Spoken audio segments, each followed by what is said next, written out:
buenas tardes con todos y con todas. Bienvenidos a esta videoconferencia Violencia sexual contra niñas, niños y adolescentes.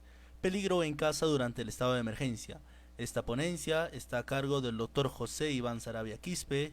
Él es magistrado en la Corte Superior de Justicia de Lima Este, especializado, y también es docente de la Academia de la Magistratura. Él nos va a estar exponiendo el día de hoy el tema violencia sexual contra las niñas, niños y adolescentes. Para ello vamos a invitar a la doctora Sara Gaspar Pacheco, quien es jueza e integrante de esta comisión, para las palabras de bienvenidas y presentación. Adelante, doctora.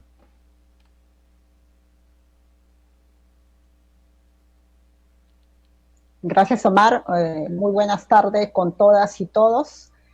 Darle la bienvenida a las señoras orientadoras, así como también al doctor José Iván Saravia, a la cuarta fecha del ciclo de conferencias virtuales para orientadoras judiciales, violencia de género y acceso a la justicia, que ha organizado la Comisión Permanente en coordinación con la Asociación Peruana de Juezas y la Asociación de Jueces para la Justicia y la Democracia, AYUSDE. En primer lugar, darle la bienvenida nuevamente al doctor y el saludo de los integrantes de la Comisión Permanente, de la doctora Yanete Oguilarre, quien es la presidenta de la comisión, y todos los integrantes de la misma. Así también agradecerle por la propuesta del tema tan importante como es la violencia sexual contra niños, niñas y adolescentes, peligro en casa durante el estado de emergencia, sobre un contexto social que en el momento venimos viviendo. Y en este corto tiempo se han reportado, pues, o se han hecho a conocer las denuncias de más de 300 casos que precisamente están referidas a la violencia o a la afectación de derechos tan fundamental de esta forma contra los niños, niñas y adolescentes, la población vulnerable, en la cual el papel y el rol que vienen cumpliendo las orientadoras judiciales y nosotros, los magistrados, como operadores de justicia, tenemos que hacerle frente. Agradecemos pues desde ya la participación del doctor Saravia y sin más que señalar, pasamos para que pueda realizar su ponencia. Bien, a continuación el doctor Iván Saravia Quispe, juez especializado de familia de la Corte Superior de Justicia de Lima Este. El tema violencia sexual contra niñas, niños y adolescentes, peligro en casa durante el estado de emergencia. Adelante, doctor.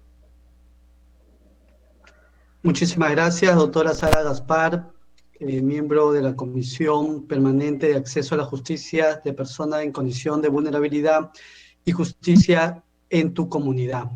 Agradecer a la doctora Yanete Yoguilardi, quien preside esta comisión, y a todo el equipo que siempre están llanos a llevar estos eventos académicos para toda la comunidad y que nos va a servir justamente, como bien decía la doctora Sara, estos temas tan importantes en una situación tan excepcional como la pandemia que vive todo el mundo, ¿correcto? Agradecer a todas las orientadoras judiciales, tengo entendido que están en Las Limas y Callao. Para mí es un honor compartir con todas ustedes, porque la labor que realizan llena de orgullo no solamente al Poder Judicial, que creo que a toda la comunidad y a todos los ciudadanos del Perú, porque toman parte de su tiempo para colaborar con el trabajo tan delicado que tiene que ver con la población más vulnerable, ¿no? Y eso es muy, muy importante, muy importante. La clase de hoy es violencia sexual contra niñas, niñas y adolescentes, peligro en casa durante el estado de emergencia. El título prácticamente describe un poco el marco de la problemática. No es un problema que solamente lo viva el Perú, sino que casi todos los países en la cual subsiste esta situación, sobre todo en Latinoamérica. Por lo tanto, sé que lo están transmitiendo también en vivo y van a haber muchas personas, ciudadanos preocupados por este tema.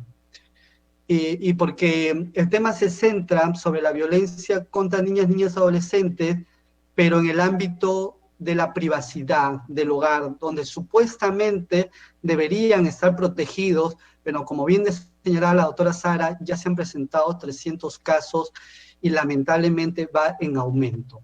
De esos 300 casos, el Ministerio de la Mujer ha establecido en 2 grandes grupos: hechos de violencia que se han presentado anteriormente, pero que los niños, niñas, adolescentes han exteriorizado, digamos que han exteriorizado ese problema que tienen y confiado, porque ya los padres están dentro de casa y se tienen mayor tiempo y por lo tanto exteriorizan esa problemática, y son aquellos casos que se están denunciando. Y el otro grupo son por hechos que se están realizando justamente dentro del mismo hogar. También es importante decir que son aquellos casos que se han denunciado. Sin embargo, hay un gran grupo de población de menores de edad que sigue viviendo esta violencia sexual, pero que no han encontrado la forma, la manera de poder denunciar estos hechos, y por lo tanto es una data que anónima, es una data que no se cuenta, que es invisible, y que tenemos que hacerlo visible justamente para ver la forma como podemos nosotros ayudar.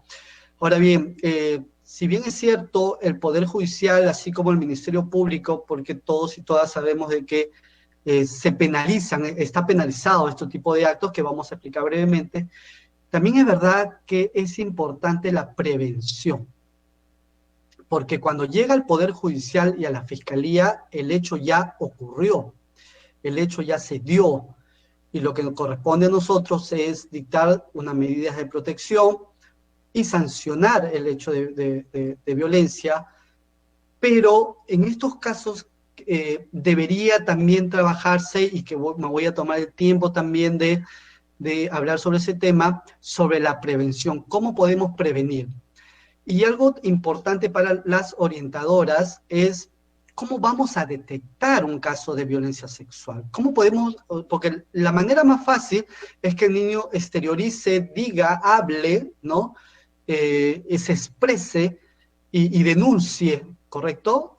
Ante un familiar, ante un vecino, ante la policía, etcétera, etcétera. Pero ¿qué pasa si el niño no exterioriza, no habla, no dice, siente miedo? Vamos a hablar sobre esos temas, y por lo tanto no obtenemos esa denuncia. Como señalaba, se encuentra todavía invisible y en peligro dentro de esta casa, que se supone es su hogar. ¿Cómo podemos detectar nosotros? Los profesionales de psicología dan algunas orientaciones que también lo vamos a mencionar para poder nosotros detectarlo. Muy bien. Este aislamiento puede exacerbar la exposición de niños, niñas, adolescentes a distintos tipos de maltrato. Tanto es así que no solamente se observen delitos de violencia sexual, sino todos los tipos de delitos o hechos de violencia hacia niños, niñas y adolescentes. Se ha incrementado, se ha mantenido ese tipo de violencia, lamentablemente. Y más aún en esta situación de confinamiento social obligatorio, porque se presentan otros factores propios de la familia. Tenemos a papá, mamá, muchas veces los hogares son con otros miembros de la familia. Eso no ayuda mucho también la situación de la economía que estamos pasando, porque no todos y todas tienen esa posibilidad de tener una remuneración fija, sino que tienen que vérselas diariamente, y lamentablemente la ayuda social no está llegando, por lo menos oportunamente, ¿no?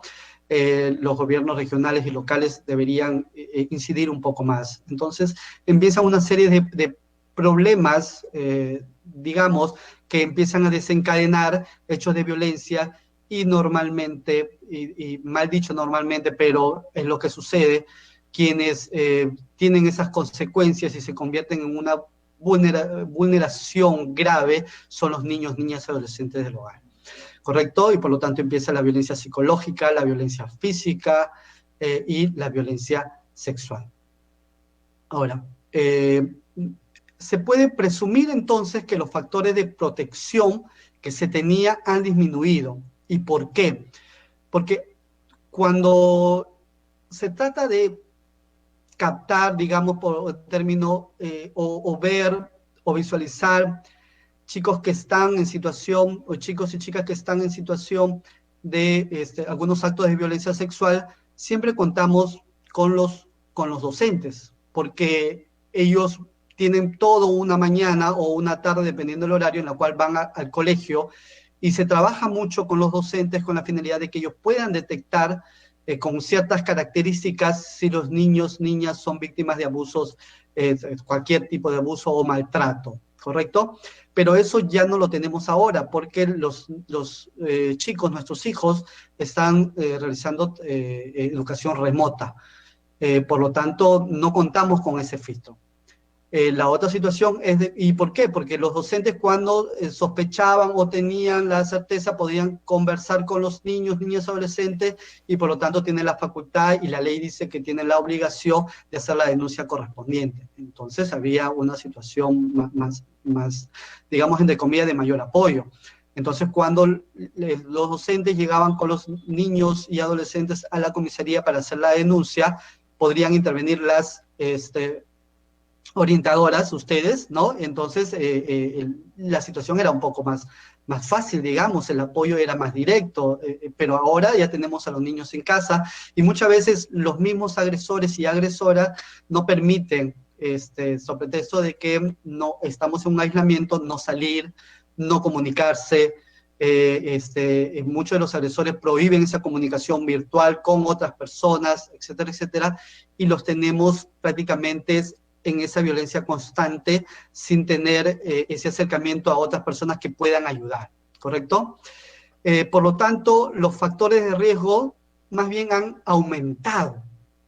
Lamentablemente han aumentado, pese a que se debe deducir que están bajo la protección de los integrantes del grupo familiar, se convierte eso en un factor de riesgo más que un factor de protección, porque el aislamiento se utiliza como un modus operandi, ¿no? Muchas veces los niños viven solamente con papá o con mamá y la situación probablemente se vaya a agravar porque cuando ya papá, mamá empiecen a salir a trabajar, los niños se van a mantener en casa por la situación de que no hay escuela y van a tener que estar al cuidado de algún otro familiar, a otra persona que probablemente sea su agresor o agresora.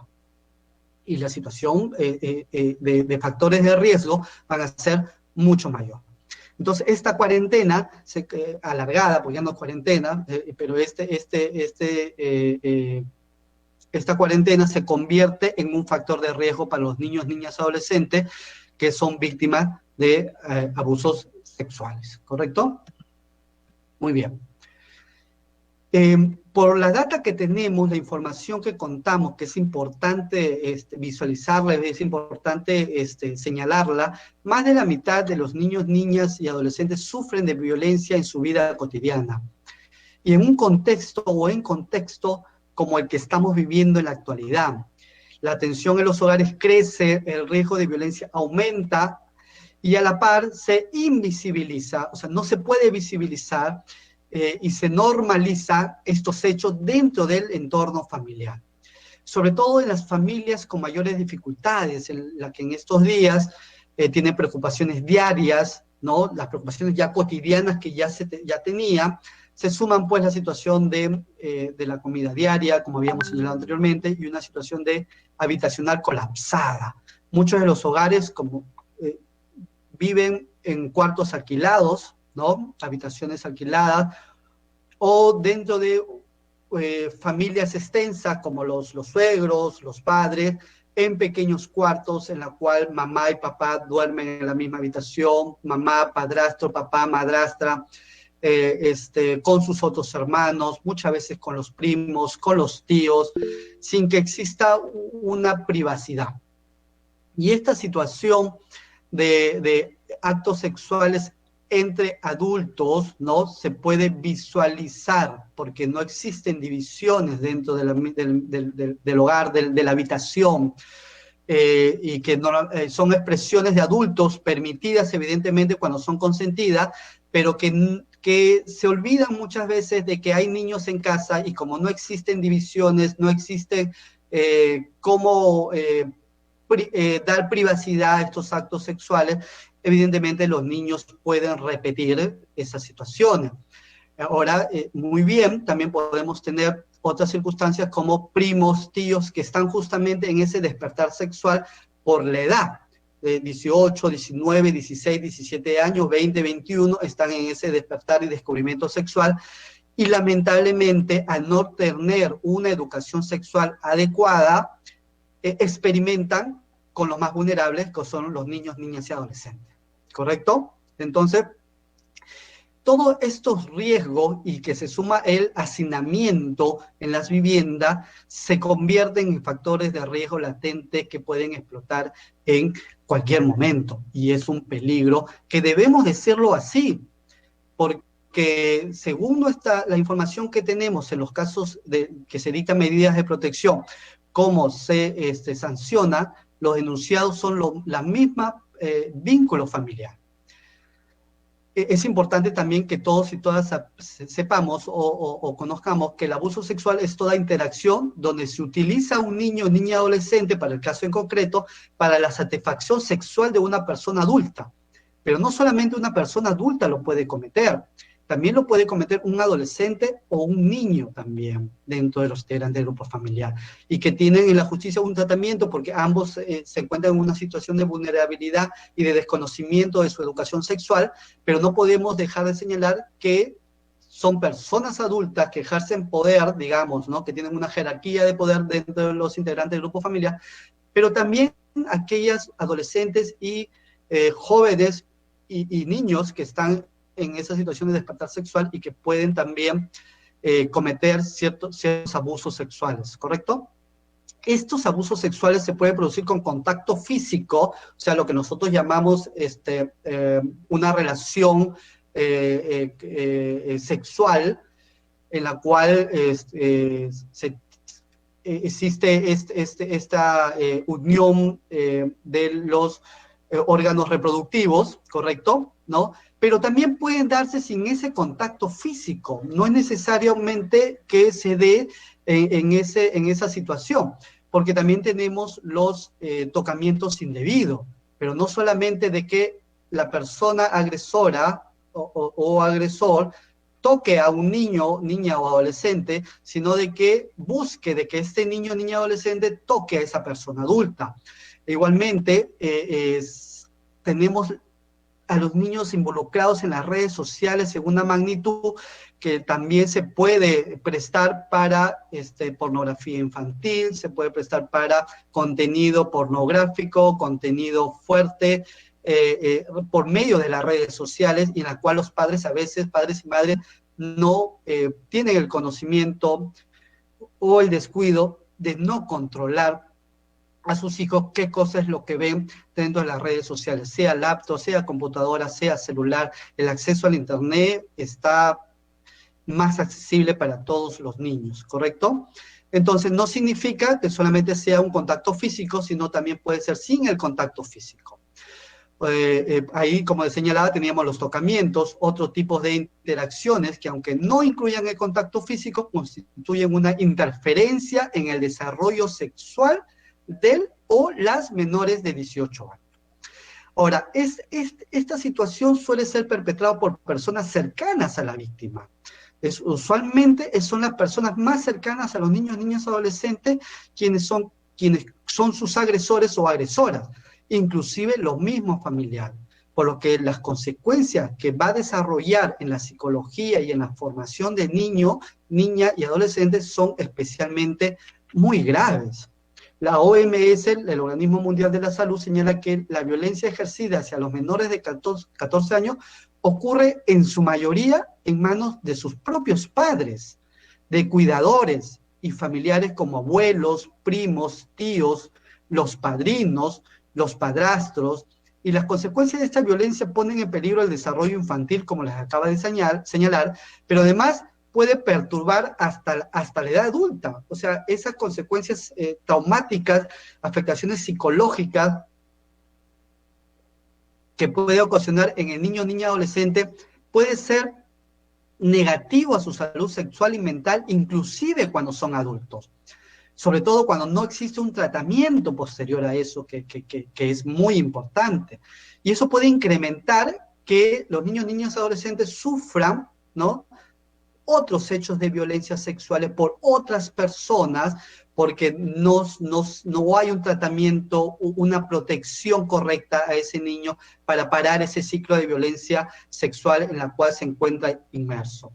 Pero también en su adultez pueden cometer ellos mismos, no todos evidentemente, pero pueden cometer ellos mismos nuevos actos de violencia hacia otros niños, niñas, adolescentes, ¿correcto? Hay muchos libros de psicología, no me voy a meter mucho en eso, pero sí es importante, por lo menos los que yo he tenido a bien leer, que muchas personas que han sido privadas de su libertad mediante una sanción, se ha determinado cometer posteriormente actos de violencia hacia otros niños, hacia sus propias parejas, y eso tiene que ver mucho con la violencia, ¿no? Personas que han sido violentadas de pequeños, en su infancia, continúan ese ciclo de violencia cuando son adultos y lo cometen con sus parejas, lo cometen con sus hijos y en su vida cotidiana hacen de su vida la solución, la violencia, ¿no? Ahora, si bien es cierto, según la data y la información y estadística que se tienen, son los varones, los hombres, quienes la mayoría de veces son los abusadores, cada de 10, 8 son varones, ¿correcto? Pero no podemos desconocer que también existe abuso sexual por parte de las mujeres hacia niños, niñas y adolescentes. Es en menor cantidad, pero también se presenta y es importante señalarlo, ¿correcto? Ahora, muy bien. Como señalaba, muchos de los agresores son los padres, los abuelos, los primos, los propios hermanos, los tíos, ya sea que tengan una relación de sangre consanguínea o también pueden ser familiares políticos, ¿no? Como los cuñados, los suegros, los concuñados, los compadres, los padrinos y demás. Porque en este hacinamiento, en estos hogares, y no solamente en cualquier tipo de hogar, ¿no? Puede ser una familia constituida, con un ambiente grande, con un ambiente espacioso, pero no escapa a que puedan ser los menores de edad abusados dentro del mismo hogar, ¿correcto? Entonces también tenemos en el caso de los padrastros, los hermanastros, los medios hermanos, la madrastra, también en el término femenino, también como hemos dicho, en menor cantidad, pero también se pueden presentar, ¿no? Quienes son los abusadores y ellos mantienen una relación de poder sobre el niño. Y sobre esto de la relación de poder es muy importante, y a veces nosotros hemos hecho esa costumbre de que tiene que haber, nuestra formación patriarcal hace de que tiene que haber esa situación de poder, ¿no? A papá se le respeta, a mamá se le respeta, y es correcto, pero ¿cuál es el límite en la cual yo como padre, tú como madre, pueden hacer abuso de esa relación de poder entre hijos y padres y madres, ¿correcto? Igual a tu hermano mayor lo respetas, lo que dice tu hermano mayor se cumple, etcétera, etcétera, ¿no? Entonces, esa situación de poder entre quien está más arriba y la persona menor de edad es lo que puede poner en peligro la situación de los niños, niñas y adolescentes. Entonces estamos en una relación desequilibrada de poderes, ¿correcto?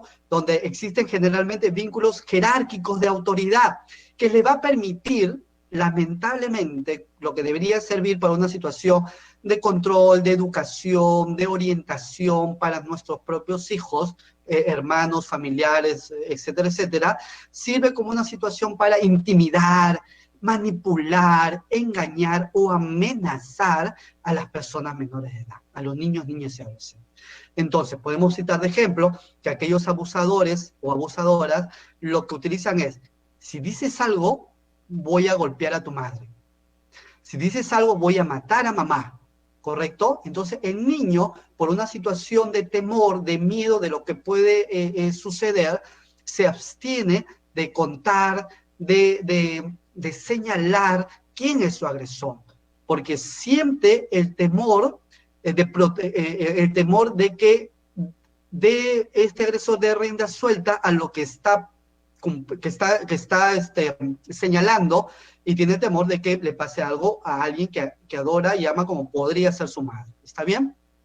Otra de las situaciones que utilizan son todos los papitos hacen lo mismo con sus hijos, como diciendo, tranquilizando la situación, no te preocupes, mira, todos los hijos hacen eso. Si tú me quieres, ¿no? Tú tienes que dejar hacer esto, ¿no? Es parte del amor, del cariño que se tienen entre padres, entre madres con sus hijos. Entonces, engañamos la figura del afecto paternal y filial para abusar sexualmente de nuestros propios, de nuestros propios hijos. ¿Está bien? Otra situación son, te compro el juguete que quieras si me dejas tocarte, ¿no? Y eso va muchas veces con los tíos, con los primos, o te doy la propina que deseas, ¿no? O prácticamente estoy comprando tu silencio, y de esa manera también se trata de que estos niños no puedan denunciar.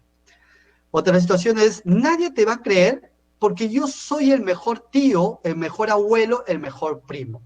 Y ahí tiene que ver mucho con la familia extensa, ¿no? La situación de que por el comportamiento del niño, porque la verdad ese niño puede ser travieso, puede ser, digamos, con costumbres que no tienen que ver mucho con una educación adecuada, pero eso no significa que el niño tenga que mentir respecto a un acto sexual cometido. Y ahí tiene que ver que a veces no se le cree. Y esa situación de no creerle al niño o niña adolescente hace de que estos agresores y agresoras se le diga, nadie te va a creer porque eres un mentiroso o porque eres una mentirosa. Nadie te va a creer porque a mí sí, porque yo soy el tío que provee en el hogar, el tío que es un profesional, yo soy el abuelo, soy una persona anciana, ¿quién te va a creer lo que estás diciendo? Y en esa, como se le repite al niño o niña adolescente, evidentemente él cree esa situación, y más aún si es un niño que no ha tenido un control y mamá siempre le dice, eres un mentiroso, eres una mentirosa, no te creo lo que dice, entonces el niño dice, bueno, verdaderamente no me van a creer, ¿correcto? Y otro ejemplo sería, si hablas tu mamá y tú perderás todo lo que les doy. El típico engaño de violencia económica. Comprando tu silencio, no voy a pasar alimentos, no voy a, no te voy a dar tus propinas, mira lo que tienes, y eso también sucede, digamos que en la sociedad económica más amplia, ¿no? En cual a los niños se le da de todo, o sea, los niños tienen Play, tienen televisor, pantalla, no sé cuántas pulgadas, etcétera, etcétera, y si es que tú hablas, tú vas a perder todo lo que te estoy dando, el viaje que tienes de promoción, etcétera, etcétera. ¿Se dan cuenta? Entonces, los agresores y agresoras buscan una manera como silenciar, y ese justamente los hechos invisibles que tenemos en la actualidad, porque definitivamente 300 son las denuncias que se dan hasta el momento, pero es mucho más amplio aquellos actos que hasta ahora no se denuncian. ¿Qué elementos debemos tener clave y que definen el abuso sexual infantil? Esto es importante. Como hemos dicho, el poder y dominio que ejerce el adulto sobre el niño, niña, adolescente con fines de la gratificación sexual, ¿no? Ese es uno de los más importantes de los hechos que se dan, y normalmente es la persona mayor, el hermano mayor, el tío, el abuelo, ¿no? La mamá, la tía, quienes ejercen respecto de los niños, niñas y adolescentes. Como habíamos mencionado, el uso de amenazas, engaños, coerción, soborno y también fuerza física. Pero miren qué importante que los especialistas en la materia no solamente digan fuerza física, porque para una investigación fiscal, bueno, la fuerza física es mucho más fácil de acreditar con un certificado médico legal, pero también cabe la posibilidad que los niños, niñas, digamos, entre comillas, cedan, ¿no? Justamente por sobornos, coerción, engaños y amenazas. Y eso podría, de alguna manera, un especialista lo va a sacar a relucir, pero se hace un poco más complicado la situación. La vulnerabilidad y dependencia del niño o de la niña que tiene con su abusador. Tengamos en cuenta también que muchos de los niños que son abusados tienen una discapacidad para hablar, una discapacidad mental, una discapacidad intelectual, que complica un poco para que ellos puedan expresarse, y para eso hay que contar también con ajustes razonables, o sea, otorgarle al niño o niña adolescente de repente con figuras, con dibujos, para que pueda expresarse y narrar de alguna manera qué cosa ha sucedido y pueda tener acceso a la justicia y denunciar los hechos de violencia sexual, ¿correcto? Empieza la pérdida de respeto y traición de la confianza. Nosotros vamos a ver de que ya no existe ese respeto entre el tío, entre el papá, entre la mamá. El niño o niña adolescente pierde ya esa figura paterna o materna que tenía respecto de su agresor, y ya no se convierte en un respeto, sino en un miedo, ¿no? Un miedo en temor. Se rompen las barreras emocionales, las barreras físicas que se tienen dentro del ambiente familiar. Se mantiene el secretismo, ¿no? El que el niño no hable, que son estrategias que se utiliza el entrapamiento del niño, ¿no? Esto es un secreto entre tú y yo, no reveles este secreto, ¿no? Y se convierte, entre comillas, también como un juego entre ellos, porque el niño desconoce que lo que se está haciendo está prohibido y que va en contra de su propia formación sexual. Usualmente la incidencia del abuso no se da en un solo episodio, por lo contrario, progresa a través del tiempo. Como el agresor o agresora tiene dominado al niño o niña adolescente, no le basta un solo abuso sexual, sino que empieza, ante su seguridad, empieza a tener otros actos de abusos sexuales en niños, niñas y adolescentes, que agrava definitivamente el abordaje para este tipo de flagelo en nuestra sociedad. Es importante saber para todos y todos que el Estado protege al niño, niña, adolescente y sanciona penalmente todo tipo de acceso sexual, sea físico o no físico, por parte de tercero hacia los menores de 18 años. Ahora bien, existe una situación de consentimiento respecto a los adolescentes de 16 a 18, pero hay que tener en cuenta que este consentimiento tiene que ser uno tal que pueda expresar la voluntad de ellos, porque si se hace con engaño, con astucia, ya no es un consentimiento, ¿no? El consentimiento, la figura de consentimiento se desvanece porque se está utilizando otros medios para que el niño, en este caso ya adolescente, pueda, digamos que el consentimiento ya no es tal, ¿no? Y accedes por otras circunstancias que enmascaradas en un supuesto consentimiento, ¿correcto? Y eso hay que tenerlo muy en claro. Y en el caso de menores de 14 años, ¿no? El consentimiento no es válido, ¿correcto? Por lo tanto, no existe un consentimiento. La sanción penal va de igual forma, ¿correcto? No vamos a entrar mucho en el tema penal, pero es importante que sepamos todos y todas que se sanciona y se protege. Nuestra Constitución del Perú de 1993, en su artículo 4, señala de que es deber de la comunidad, y esto es importante, porque no es un problema del Poder Judicial, de la Fiscalía y del Ejecutivo solamente, o del legislador, es el problema de todos y todas. La comunidad tenemos que estar involucrados e involucradas para que se pueda reducir, ¿no? Y erradicar este tipo de violencia y toda la violencia en niños, niñas y adolescentes. Pero el Estado sí juega un rol importante porque juega el rol de protector, de proteger, protege especialmente al niño, niña, adolescente. Entonces, es una situación supra que tiene el deber como Estado de que se proteja a los niños, niñas y adolescentes. Y el Estado somos todos.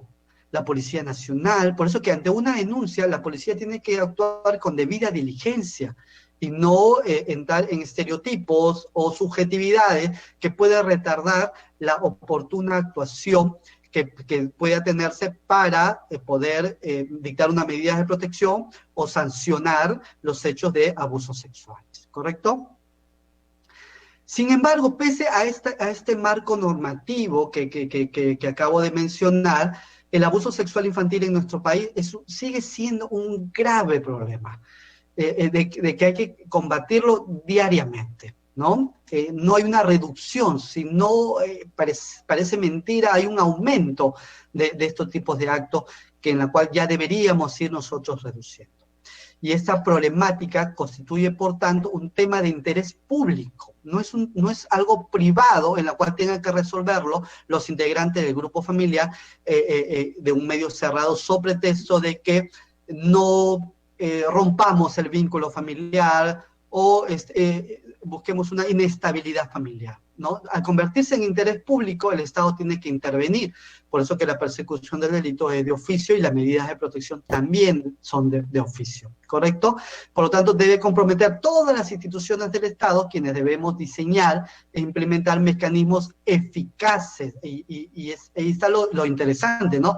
No cualquier mecanismo, no un mecanismo solamente por cumplir con la ley, sino que ese mecanismo cumpla su finalidad, sea eficaz, ¿correcto?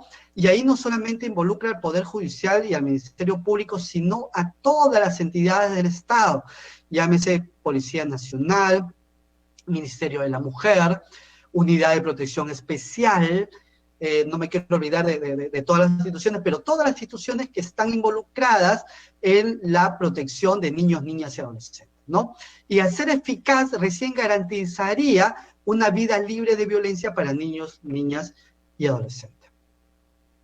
Estos delitos de agresión sexual, por lo tanto, protege dos cosas. La libertad sexual, que progresivamente los adolescentes tendrán a bien elegir, y cuando sean adultos tendrán ese derecho a plenitud. O sea, yo elijo, yo soy quien toma la decisión, no un tercero sobre mí, ¿correcto? Pero también la indemnidad sexual, en el sentido de que los niños tienen una edad, o pasan por una edad, en la cual no tienen esa capacidad de decisión respecto a su actividad sexual, ¿correcto? En este caso, la indemnidad sexual tiene que ver con la protección, más bien, de los niños, niñas y adolescentes. La prohibición del ejercicio de su sexualidad se debe a que se presume que esto puede afectar el desarrollo de su personalidad y producir alteraciones importantes que incidan en su vida o su equilibrio psíquico en el futuro, ¿correcto? Así como los niños, la gran mayoría de que estamos acá y han tenido hijos, ¿correcto? Han formado hijos y algunos han tenido a bien hermanos o ver cómo los niños empiezan a desarrollarse. Entonces, en su niñez empieza un desarrollo físico, un desarrollo biológico que le va a permitir afrontar las situaciones de la vida de manera progresiva. El desarrollo de los órganos sexuales también se dan justamente en esa etapa de la niñez, la pubertad y la adolescencia. Pero no solamente basta de que el niño se desarrolle sexualmente o biológicamente dentro de su sexo, sino que también tiene que desarrollar lo psicológico, lo que está en su interior, ¿no? Y que no está preparado o preparada para procesar de manera saludable la intensidad de emociones y sensaciones que acompañan a las interacciones sexuales correspondientes normalmente en la etapa adulta, ¿correcto? En tal sentido, ninguna persona adulta puede ni debe interferir en el proceso de maduración de la sexualidad de los niños, niñas y adolescentes, ya que los cambios propios de su cuerpo, de su físico y las relaciones con el entorno es progresivo, al igual que su psicología y su manera de pensar es progresiva. Por lo tanto, la relación abusiva implica anular justamente esta identidad que está formando el niño, porque el abusador impone su voluntad, no la voluntad del niño, el cual no está preparado y preparada, sino es el abusador que impone la voluntad y sus necesidades, ¿no?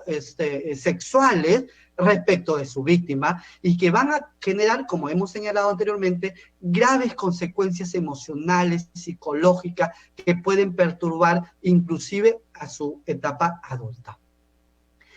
Por lo tanto, esta pandemia, esta cuarentena, este estado de emergencia que se viene alargando por nuestra salud, debe hacer de que todos y todas, comunidad, Estado, como bien señala la Constitución, cumplamos nuestro rol de agentes de protección de niños, niñas y adolescentes, ¿correcto? Entonces, nuestra función justamente es proteger todos, el vecino que está al lado, ustedes como orientadoras, ¿no? Los otros integrantes del grupo familiar que no son agresores o agresoras, cumplir ese rol de agente de protección de estos niños, niñas, adolescentes, para que se promueva la denuncia, de esa manera poder brindar una protección inmediata y que se hagan los procesos correspondientes penales si es que cabe dentro de los tipos penales establecidos en nuestra norma interna. Es importante, para ello, es importante que nosotros sepamos cómo detectar una situación de abuso. ¿Cómo detectamos una situación de abuso? ¿Cómo sabemos que estamos ante un niño que ha sido abusado? Esa es la primera pregunta que vamos a trabajar. Pero también es fundamental saber cómo vamos a actuar a partir de esa detección. Ya lo detecté, ¿y ahora qué hago? ¿Correcto? Porque nuestra intervención tiene que generar justamente la protección del cuidado que necesitan los niños víctimas y no agravar más la situación en la cual se encuentran. Entonces vamos a hablar de algunas señales que podemos ver nosotros en niños, niñas, adolescentes que han sido víctimas de abuso sexual. Por ejemplo, algunos chicos o niños que normalmente siempre ha sido factible de que sean aseados, bañados, o jugaban, ¿no? En el baño, de un momento a otro, de repente ya no quieren ser bañados, sienten ese temor, no quieren desvestirse o bañarse delante de alguien porque sienten ese temor, o no quieren que le toquen el cuerpo, ¿correcto? Entonces uno dice, ¿qué pasó? ¿No? Entonces podríamos ir sospechando, no necesariamente es el caso, pero podríamos ir sospechando.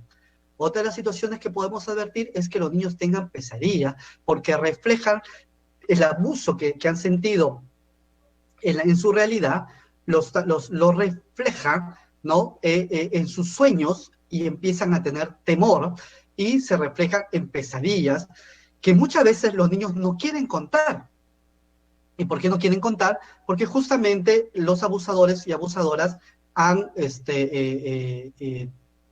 tenido que amenazas, coacciones respecto a estos niños, pero esa señal de pesadillas reiteradas y que no se suelen explicar o el niño no suele explicar, puede ser también algunas señales, ¿no? Conducta de aislamiento, de ensimismamiento del niño, como por ejemplo de que no quiera jugar, que no quiere interactuar con primos, con primas, con otros niños, o que juegue en un rincón, que juegue de manera aislada, y ese también es un vínculo, de una situación, perdón, de temor, ¿no? De relacionarse con sus pares.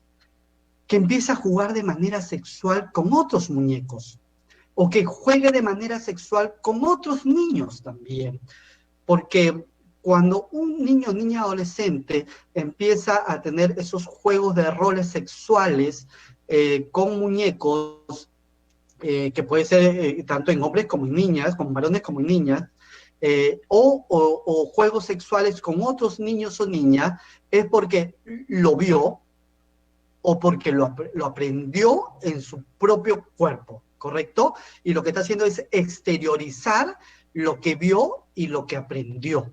Entonces, esa es una señal y quizás una de las más relevantes, si es que lo podemos observar, porque ni un niño nace sabiendo juegos sexuales. Lo aprende o viendo o en la práctica porque alguien ha ejercido abuso sexual sobre ellos, ¿correcto? que utilicen palabras inapropiadas o lenguaje inapropiado de un momento a otro en la cual él no ha sido formado. También es una situación que puede ser una señal. Se vuelven irritantes, ¿no? Él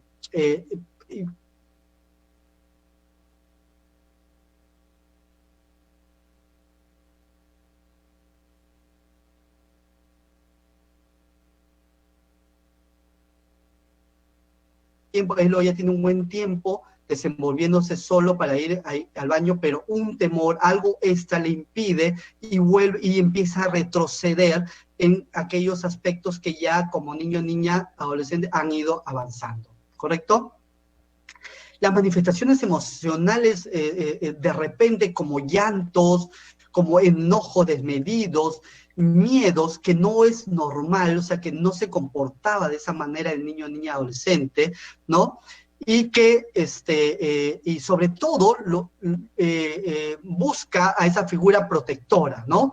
Empieza a exteriorizar y empieza a llorar justamente cuando viene la madre, por ejemplo, que es su figura protectora, ¿no? Y se aleja de la persona que es su posible agresor o agresora, ¿correcto? Y empieza a llorar, y lo que quiere es transmitir algo, quiere que se le preste atención, algo quiere decir, ¿correcto?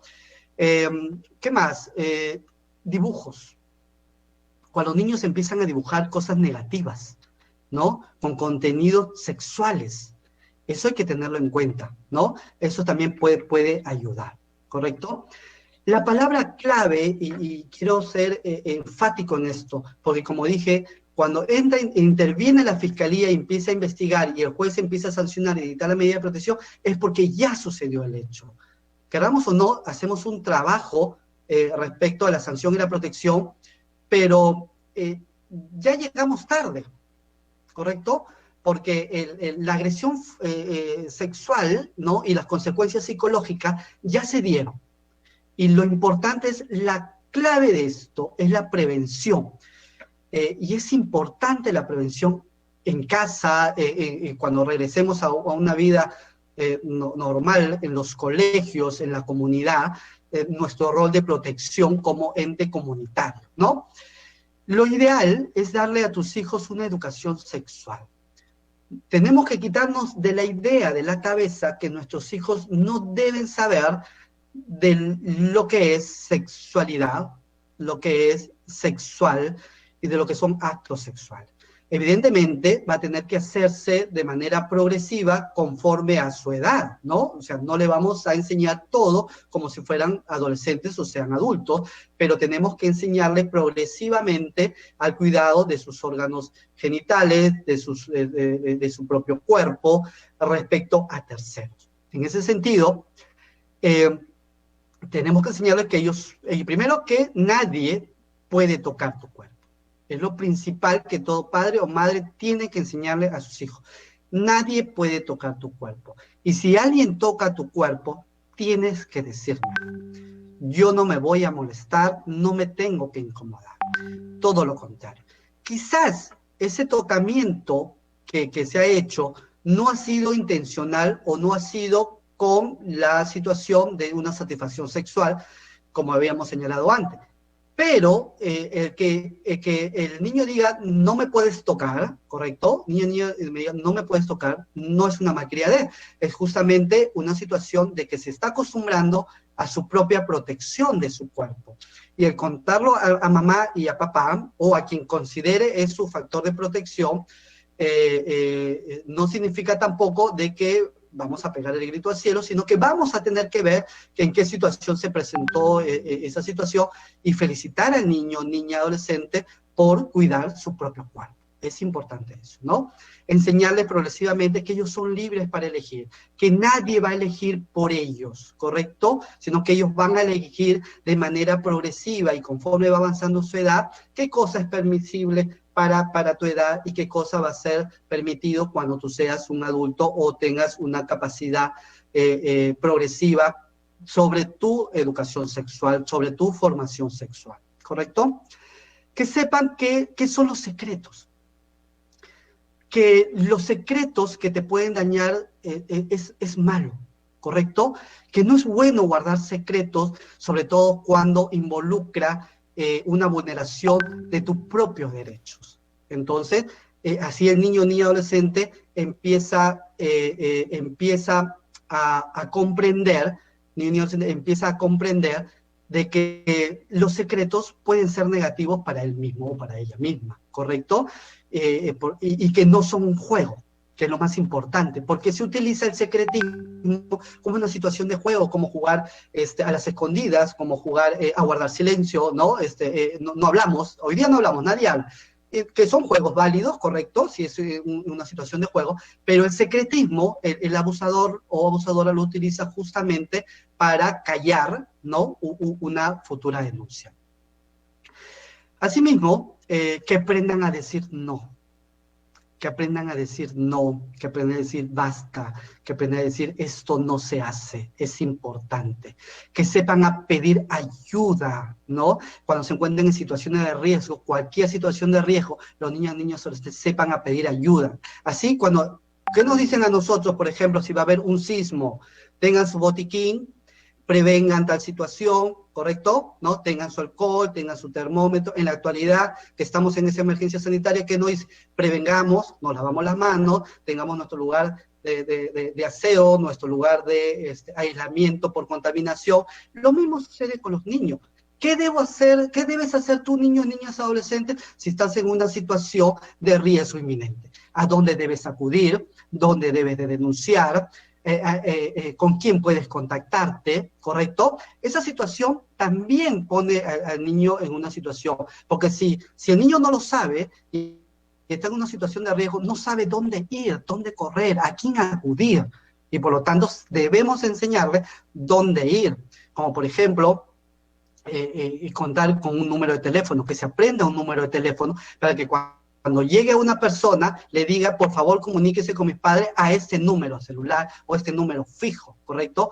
Entonces le diga, por favor, lléveme a comisaría, estoy en peligro, ¿correcto? Entonces, esas situaciones de aprendizaje, el niño va a saber reaccionar. Y uno puede decir, pero nunca mi hijo o hija va a estar en esa situación. Puede ser que sí, pero lamentablemente los padres y aquellos que estamos bajo la protección, no vamos a estar siempre bajo su cuidado, porque ahora estamos hablando de abuso sexual dentro del entorno familiar, pero el abuso sexual no solamente se da ahí, se da en los centros educativos, se da en los mismos vecinos, se da en la calle, se da en las mismas comisarías a veces, por malos ejemplos policiales, en todo lugar se da abusos sexuales, ¿correcto? Entonces, nosotros no vamos a proteger a nuestros hijos en todo sitio y ellos tienen que saber pedir ayuda cuando se encuentran en una situación de riesgo. Saber llamar por su nombre las partes de su cuerpo. Si esto es pene y si esto es vagina, es vagina. Disculpen el término, pero es importante. Es importante que sepan para qué se utilizan, cuál es su función. Yo sé que eso lo van a estudiar en el colegio, definitivamente que sí.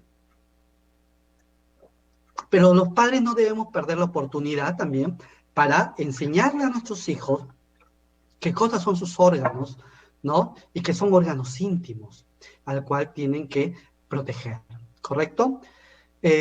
Recordemos que los depredadores buscan niños que justamente ignoran esta situación. Cuando un agresor o agresora ve que el niño busca ayuda, que el niño o niña dice no, se aleja. Porque lo que ellos buscan son justamente niños, niñas, adolescentes que ignoren estas circunstancias o esta prevención que yo les estoy indicando. O sea, niños vulnerables, niños con miedo, que son desatendidos justamente por sus propios responsables, padres o progenitores o quienes están bajo su responsabilidad. Esos son las víctimas que utilizan los agresores.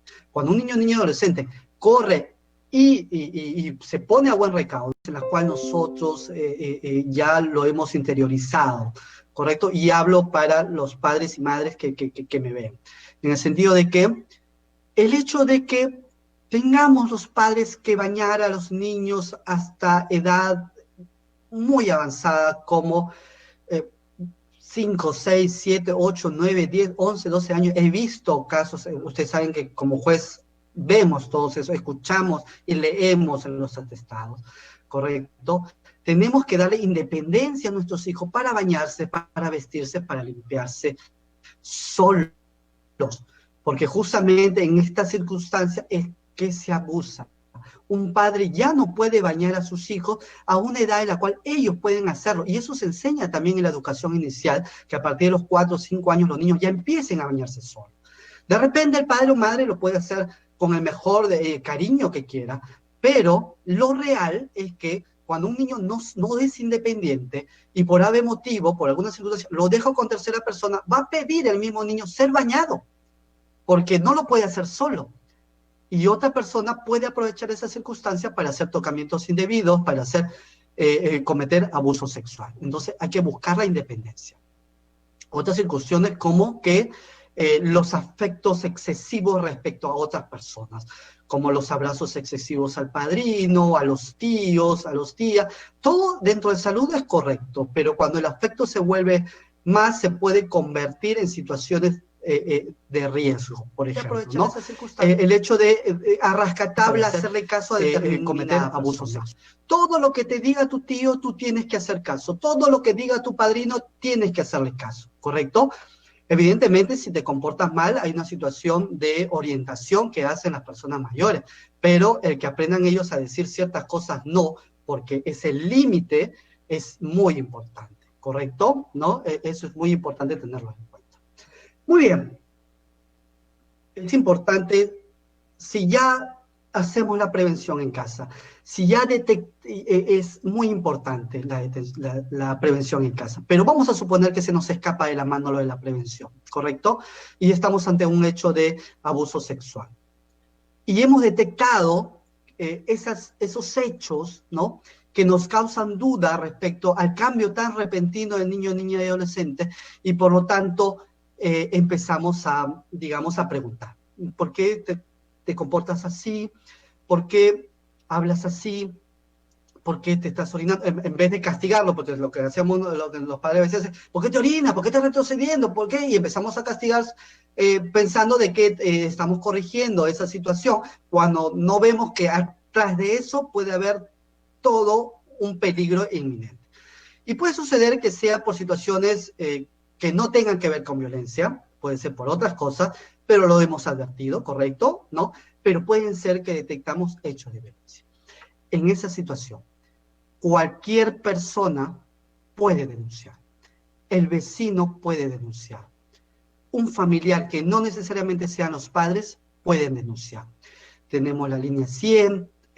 Yo sé que a veces está saturado, porque a veces me dicen, doctor, pero la línea no contesta. Sé que está saturado, pero hay que insistir, ¿correcto? Pedir ayuda respecto a algunos vecinos. La comunidad es muy importante, y una comunidad puede ir a denunciar a la comisaría para que intervenga inmediatamente la Policía Nacional, ¿correcto? Los mismos niños y adolescentes pueden ir a las comisarías a denunciar, ¿correcto? No hay necesidad de que haya la presencia de un adulto para que estos niños, niñas, adolescentes denuncien. Y eso es importante que lo sepa la policía, ¿correcto? Creerle a los niños y adolescentes. Creerle. Sobre todo la familia, porque la familia entra en una fase de negación, en una fase de no creer. Mi sobrino, mi primo, mi hermano, tu hermano, eso es imposible, estás mintiendo. Entonces entramos en una fase de negación y nos convertimos en cómplice. Es preferible creer al niño, niña, adolescente, que se realice la investigación y después vemos. Porque lo primordial es la protección inmediata. Mientras más tiempo esperamos, más riesgo tenemos a los niños, niñas, adolescentes. Tomar medidas de protección por parte de los juzgados de familia, porque a ser integrante del grupo familiar se encuentran protegidos por la ley 3036-4. Y esa protección tiene que ser inminente respecto al retiro del hogar del agresor, respecto a que se dé probablemente en colocación familiar con la familia extensa primordialmente, que pueda proteger al niño, niña, adolescente, ¿correcto? Porque muchas veces se encubren estos hechos por los mismos integrantes del grupo familiar que se encuentran dentro del hogar. y muchas veces de la misma madre. Hemos visto casos lamentables, no todos y todas. Felizmente hay muchos padres afines, muchos padres por afinidad, muchos padrastros y madrastras que cumplen un rol paterno y materno muy bien, pero sí se han visto muchos casos de padrastros y madrastras que abusan sexualmente y que sus parejas, por no creer, cubren esa situación y se vuelven cómplices del hecho.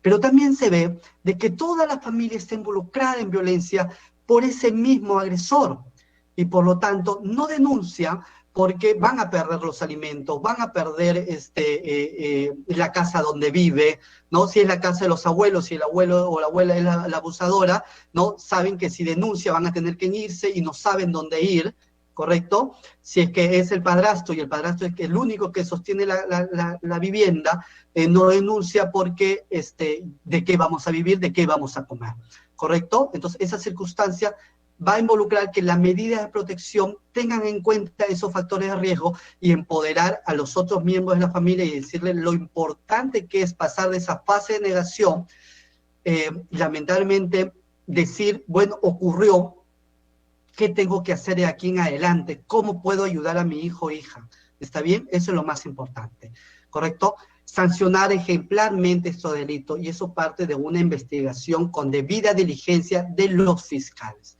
¿correcto? Dar una investigación con perspectiva de género en caso de niñas y bajo el principio del interés superior del niño en caso de niñas, adolescentes en general, ¿correcto? Entonces es importante que se tenga en cuenta que la prontitud del abuso sexual es importante para la investigación fiscal, la debida diligencia, ¿correcto? Para que se pueda sancionar ejemplarmente. ¿Está bien? Buscar ayuda profesional en psicología. Y no solamente en cualquier tipo de psicología, sino en aquellos que tratan justamente niños de abuso sexual. ¿Está bien? Y que son especialistas, digamos, con especialidad en pediatría, o sea, para justamente niños y adolescentes. Porque es distinto la reacción de una persona adulta, la formación de una persona adulta físicamente y psicológicamente, es distinta justamente a la atención que va a tener un niño o niña adolescente, sobre todo en esa formación progresiva de sus emociones, ¿correcto? Comprender por qué los niños se tardan en denunciar. Muchos niños no denuncian inmediatamente y no por eso podemos decir no es creíble tu denuncia. Y ya hemos explicado por qué tardan en denunciar. Y tanto es así que, como bien ha señalado el Ministerio de la Mujer, muchas de las denuncias actuales son de hechos anteriores, que los niños se han animado a denunciar, ¿no? Y esa circunstancia en la cual se mantienen amenazados, desprotegidos, o porque no conocen la educación sexual y no saben que eso está prohibido, hacen que recién denuncien. Y hay que prestarle atención. No hay que normalizar las agresiones sexuales. No hay que dejar de que esto se convierta en una normalidad dentro de nuestras casas, ¿correcto? Muchas veces los niños toman actos de sexualidad jugando y nosotros nos reímos, ¿no? Lo tomamos en gracia, pero de repente más allá de esos juegos sexuales hay cosas que se esconden y que nosotros podemos actuar preventivamente, ¿correcto? Y si lo normalizamos, no vamos a poder atender. Yo quiero terminar con un caso que me marcó en mi profesión y que me llevó justamente a ir más allá y pensar como operador de justicia.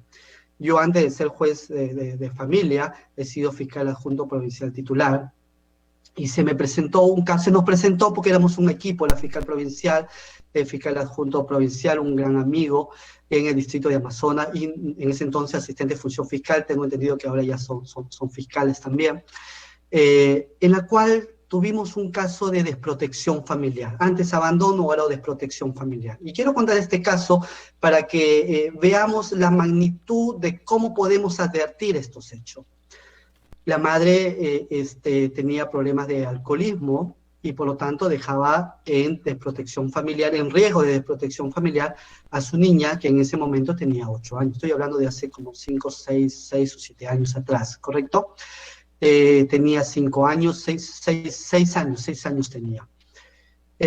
Y sucede de que teníamos que trabajar con la madre, pero también teníamos que buscar a la familia extensa. Y por lo tanto, en ese momento no encontramos a la familia extensa y tuvimos que dictar como medidas de protección que esté en un centro residencial, pero muy poco tiempo, mientras ubicábamos a la familia extensa, porque no podría estar con la mamá, o buscáramos un lugar de acogida de una familia que, sin vínculo consanguíneo, un tercero, que sea adecuada para que la niña esté.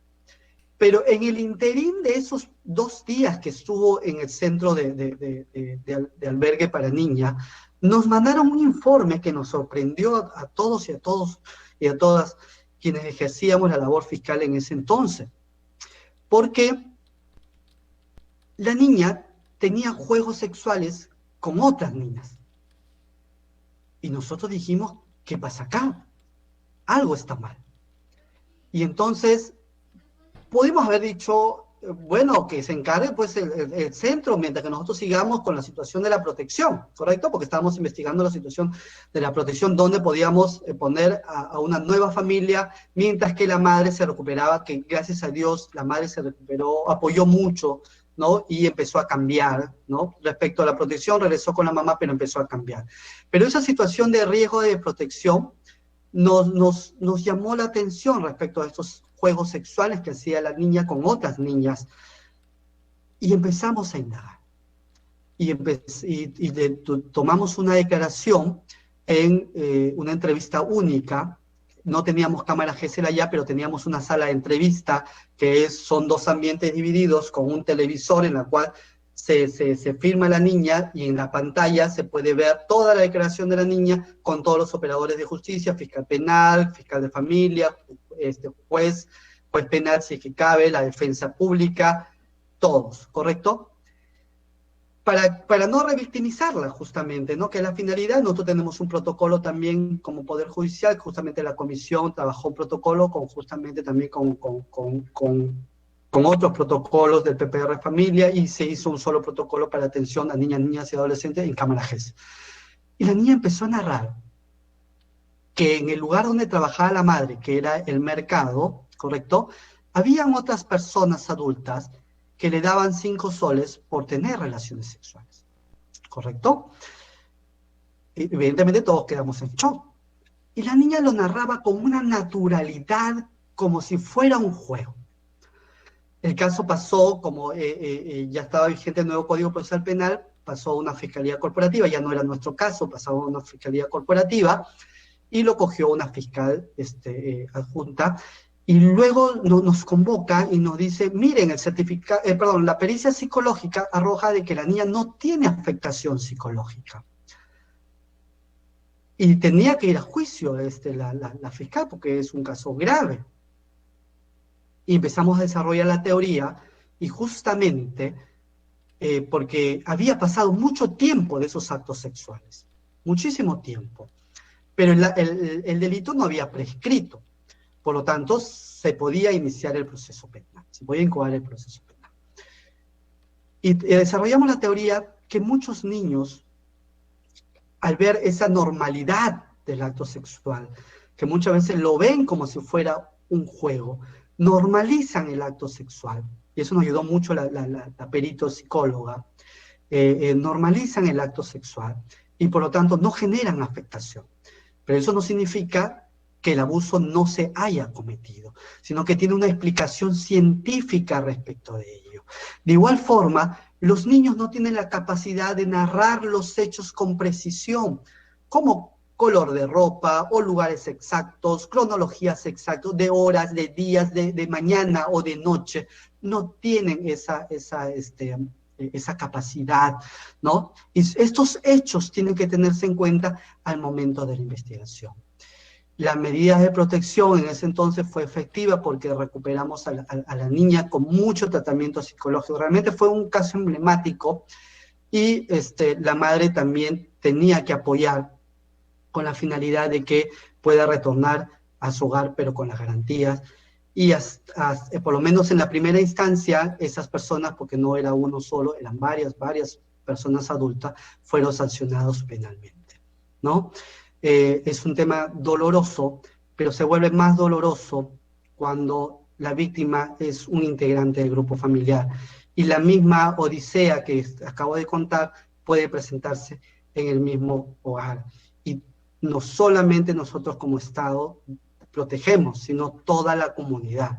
Toda la comunidad debemos formar parte de esta lucha para erradicar la violencia contra los niños, niñas, adolescentes. Muchísimas gracias y estoy a la espera de sus preguntas.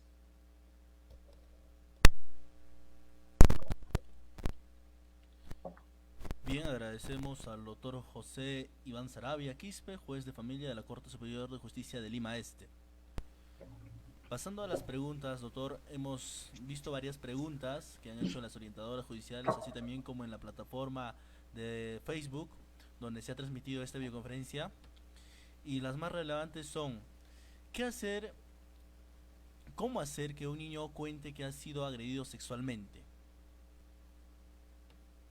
Muy buena pregunta. Mire, no es una situación fácil. Lo primero es detectar estos hechos, ¿correcto? Supuestos que el niño nos daría luces de que está manifestando un hecho de agresión sexual. Y esta misma circunstancia, cuando pasemos a una normalidad, lo pueden ver los educadores, ¿correcto? Uno de los que no mencioné también es que, evidentemente, hacer actos ya sexuales físicos, vamos a encontrar irritación en las partes genitales o en la parte del ano de los niños y niñas y adolescentes, ¿correcto? Eso puede ser también un indicador, ¿correcto? Y es verdad que los niños no van a expresar con naturalidad, pero por lo menos van a decir, ¿por qué tienes esto? ¿Te pasó algo? Y van a inducir sí y no van a decir más. No van a contar el todo. Pero lo importante es creer eso. Luego vamos a tener que pasar a otro estadio, que va a ser que entren a tallar los profesionales. Aquellos que sí están preparados porque nuestra reacción como padres, como abuelos, como tíos, a enterarnos de esa situación, no necesariamente la más correcta. Podemos reaccionar de manera inclusive agresivos o agresiva, o podemos llorar, podemos desesperarnos, podemos cometer inclusive otros delitos como agresión al supuesto agresor o matar al supuesto agresor, y no es la idea tampoco, ¿correcto? Entonces pasamos al segundo estadio, y ahí puede ayudar los centros de emergencia mujer, porque ellos tienen psicólogos que pueden trabajar, puede ayudar el equipo multidisciplinario del Poder Judicial cuando se hace una denuncia en el Poder Judicial, ¿correcto? Y que también hay psicólogos y trabajadores sociales. Y evidentemente medicina legal. Son ellos que con toda una metodología respecto a su profesión van a buscar cómo sacar a resalte toda la información en un relato. Ellos tienen inclusive muchos fórmulas, digamos, el término. Inclusive yo recuerdo muy bien que observé una evaluación en la cual, y también lo utilizamos nosotros como fiscales, y los jueces también lo utilizamos cuando queremos conversar con los niños sobre algunas cosas, utilizar, por ejemplo, plantillas del cuerpo del niño, ¿no? Donde él y ella va a indicar dónde fue el acto sexual sin necesidad que se exprese, ¿correcto? Y empiezan a conversar distintamente. Por ejemplo, le dice, ¿cómo muestra la plantilla? Vamos a suponer que esta es la plantilla, ¿correcto? Y hay un dibujo acá, y le dice, ¿cómo le dices a esta parte? Dice boca, ¿no? ¿Cómo le dices a esto? Ojo. Y empieza también en la parte de los genitales. ¿Cómo le llamas a esto? Muchos niños no le llaman pene, ¿no? O vagina. Y le dice pajarito, por ejemplo. Ah, ok, pajarito. Y en la otra cartilla está la parte de atrás del cuerpo. ¿Cómo le llama? Espalda. Y esta parte, ¿cómo le llama? Y a veces los niños se ríen, popó, poto, ¿no? Otro término que no necesariamente es el científico, ¿correcto? Entonces el psicólogo empieza a hablar en sus términos del niño, ¿no? Y empieza a decir, bueno, y dime, ¿a alguien te ha tocado esta parte, ¿no? Que tú llamas, pajarito, ¿no? Y dice, ¿no? Y entonces el niño empieza, sí, muy bien, y empieza con otra dinámica, empieza a sacar toda la información respecto a ello.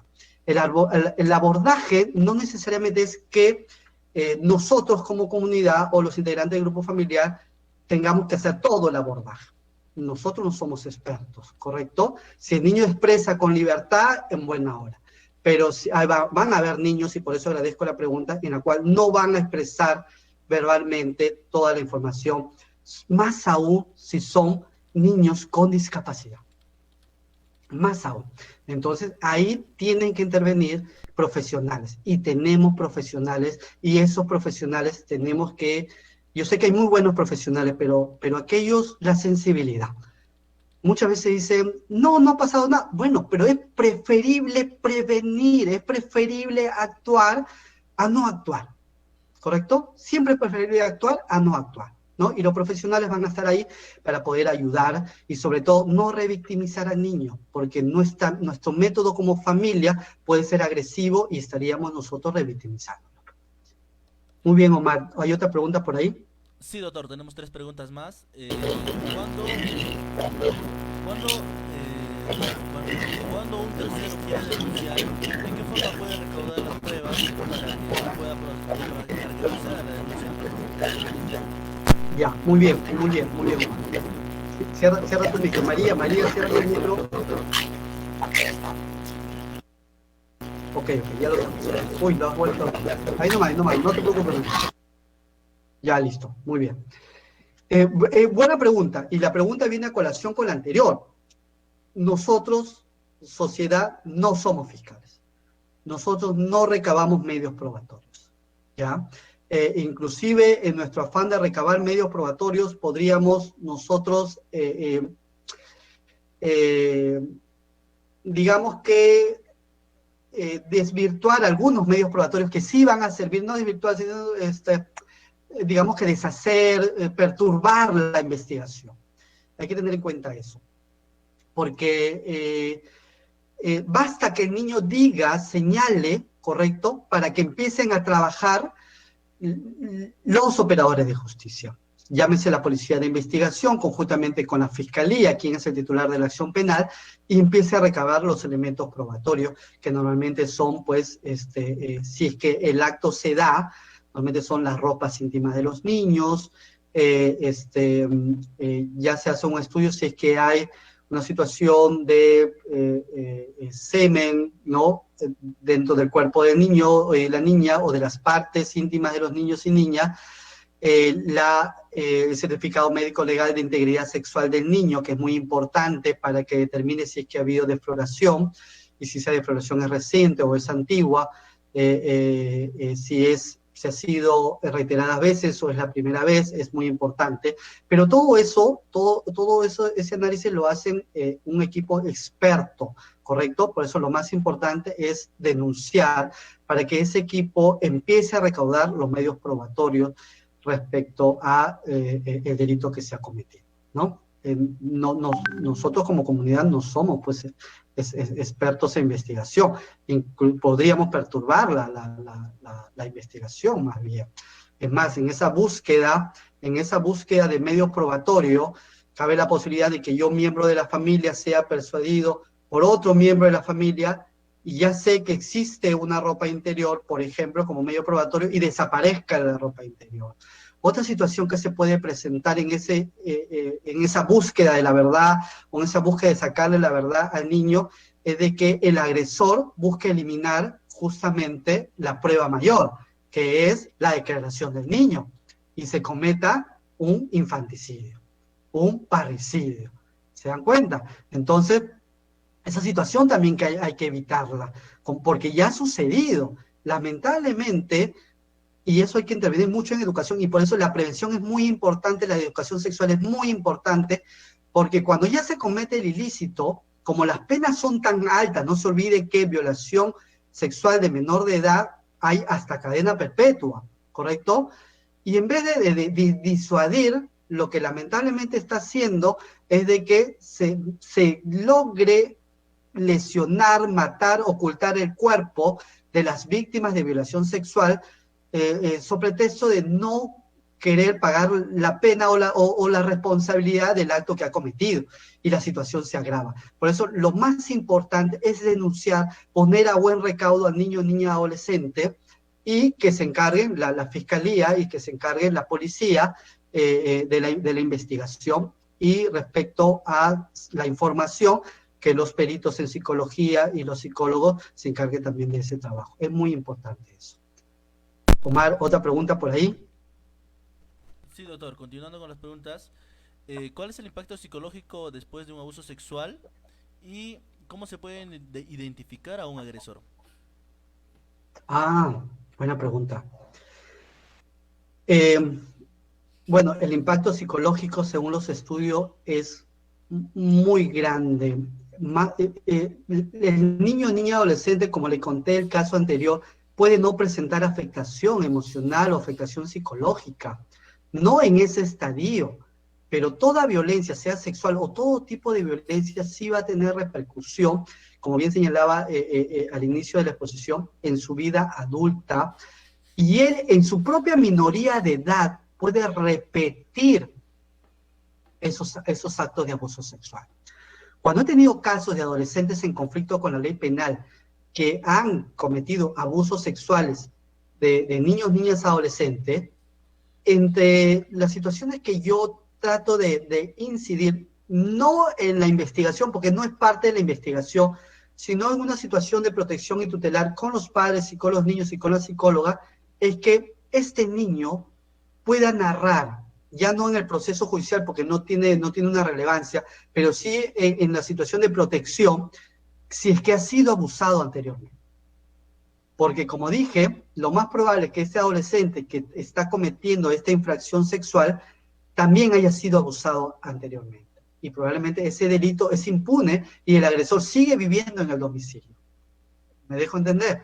Entonces, ¿cómo detectar a un abusador? No es fácil. Que puede disfrazar muy bien su personalidad para que no sea detectado. Pero lo que podemos nosotros es ver justamente que el niño, niña, adolescente tenga temor, ¿no? O veamos que ya hay unos... Temor puede ser porque la reacción del niño puede ser justamente de esa manera, ¿no? Temor hacia su agresor, se aleja, no quiere mirarlo a los ojos, ¿correcto? Más lo vamos a detectar en el niño con el agresor que del mismo agresor. Pero también podemos ver otros casos de excesiva confianza. De excesiva confianza entre el agresor, agresora y el niño. Claro, eso puede ser muy subjetivo, puede ser por una situación de amistad, de confianza en sí, cabe esa posibilidad. Pero también puede darse de excesiva confianza, no solamente en situaciones cotidianas, sino ya en situaciones de sexual, como tocamientos, palmazos, ¿no? Abrazos que no son necesariamente que no son necesariamente normalizadas, ¿no? Sino que tienen un contexto de sexualidad. Entonces, eso también nos puede dar indicadores que estamos ante un posible o ya un agresor sexual, ¿no? Muy bien, Omar. Doctor, como última pregunta en redes sociales nos preguntan ¿por qué demoran tanto las sentencias para los agresores? Ya, importante pregunta. El proceso, el delito de violencia sexual es un delito grave, ¿correcto? Es un delito grave. Por lo tanto, la investigación, la acreditación de esta violencia sexual tiene que ser tal en la cual el fiscal tenga que recabar todos los elementos de convicción para el fiscal, justamente para que no quede impune. Y este tipo de delitos sucede en 4 paredes. Por eso que el aislamiento, ¿no? Es un riesgo de protección, porque justamente mamá puede salir a hacer las compras del mercado y con esta cola interminable en la cola del mercado, el niño o niña adolescente se queda justamente en aislamiento, en confinamiento con su agresor. ¿Se da cuenta? Pero no hay cámaras, no hay testigos, ¿correcto? Entonces, la investigación se complica porque hay que recabar elementos probatorios objetivos respecto de los hechos, y para eso hay que tomar la declaración al niño, la cámara Gesell, la pericia psicológica, y eso toma un tiempo prolongado. ¿Está bien? Tenemos que entender también que en el derecho penal se presume la inocencia de los imputados. Es una garantía constitucional para los imputados. Es el Ministerio Público quien tiene que probar en juicio que él, y que por lo tanto quebrar la presunción de inocencia para que se demuestre su responsabilidad, su culpabilidad de los hechos denunciados. Entonces, eso toma un tiempo, que son estadios procesales como la investigación preliminar y luego el juicio. No olvidemos que la sanción es cadena perpetua en algunos casos, no en todos, pero en otros casos las penas son altas, como 35 años de pena privativa de libertad, y por lo tanto no debe haber duda razonable respecto a lo que se está imputando al agresor. Entonces, que se haga una investigación correcta, exhaustiva, para que no genere impunidad. Porque si vamos con una investigación que no se ha realizado del todo bien, va a generar que haya duda razonable de los hechos, y esa duda razonable va a beneficiar al imputado, y por lo tanto va a generar impunidad de alguna manera tácita, porque los familiares, el mismo niño, sabe que los hechos se realizaron, sino que en juicio no se pudo probar, que es distinto, es un proceso, ¿correcto? Por eso que la investigación es exhaustiva. Pero lo importante, y ahí hay una situación de importancia, es que la medida de protección sea eficaz, que pongamos a buen recaudo al niño, niña, adolescente, que se empiece a trabajar con el tratamiento psicológico para que tenga toda la protección mientras dure el proceso penal, mientras que dure la investigación, el proceso penal, porque no se olviden que una vez declarado culpable el agresor puede apelar, y es su derecho, irá a la segunda instancia, y así también podrá ir a los recursos extraordinarios establecidos en el Código Procesal Penal. Por eso que en ese estadio de demora por el proceso es importante que se dé una medida de protección. No cualquier medida, sino la medida que calce. Tengo entendido que ya algunos colegas han hablado sobre las medidas de protección, pero la medida de protección que calce en el adolescente y que no haya esa interferencia de su agresor o agresores, y se sienta protegido mientras dure la investigación penal. Muy buena pregunta. Bien, agradecemos al doctor José Iván Saravia con el tema que expuso: violencia sexual contra niñas, niños y adolescentes, peligro en casa durante el estado de emergencia. A continuación damos pase para ya el cierre de esta videoconferencia a la doctora Sara Gaspar Pacheco. Adelante, doctora. Gracias, Omar, también al doctor Saravia por su exposición, y como bien han manifestado las orientadoras en sus comentarios, aunado al crecimiento de los conocimientos que usted ha venido a traer, y no solamente a nivel doctrinario, sino también la experiencia jurisdiccional que transmite a las orientadoras como rol, como parte de la comunidad y como grupos familiares, podemos todos contribuir no solamente a situaciones de prevención, sino también coadyuvar cuando como usted bien ha dicho, flagelo, cuando se produce esta violación a derechos fundamentales, podemos también intervenir. Y resaltando lo que usted ha manifestado, doctor, el aspecto de prevención, como en este momento de crisis sanitaria, los factores de riesgo se han incrementado por el aislamiento social obligatorio, cómo se ha venido y ha generado también la confiabilidad de los niños y adolescentes que han sido sujetos a este flagelo, han optado y han obtenido el valor y la confianza de poder comentar y visualizar ante su familia los hechos que les han sucedido por integrantes de su familia, y que nos viene a demostrar pues que en la familia, o el quebrajamiento muchas veces de valores, se dan estas situaciones, y también cómo nosotros como parte de ella podemos estar alertas de esas señales, de esos signos que pueden presentar, y que muchas veces no las advertimos cómo también podemos, esa normalización de la que usted nos ha hablado, de este tipo de violencia y de otros tipos de violencia, cómo también podemos nosotros poder captarlas, cómo podemos coadyuvar y cómo podemos también generar protección a nuestros niños, niñas y adolescentes. Agradecemos pues nuevamente a nombre de la Comisión Permanente su valiosa participación, el fortalecimiento a las capacidades en estos temas tan específicos y tan valiosos que va a permitir también, como usted bien dicho, a las orientadoras judiciales y a todos, porque hay que tener también mucho cuidado cuando intervenimos en este tipo de temas para efectos de ayudar y fortalecer algún tipo de denuncia y también apoyar a las familias para cuando se presente ello como un apoyo emocional para los familiares y también, como indican, exista el ánimo de poder denunciar y visualizar estos hechos. Agradecemos pues, doctor, nuevamente, igualmente a las orientadoras judiciales. Estamos seguros que ellos han podido captar todo lo que usted ha transmitido y esperamos siempre, doctor, contar, como sabemos ya, con su participación en temas de dominio y que siempre nos viene trasladando y nos permite a nosotros también crecer en conocimiento. Muchas gracias, doctor. Le reiteramos el agradecimiento de parte de la comisión.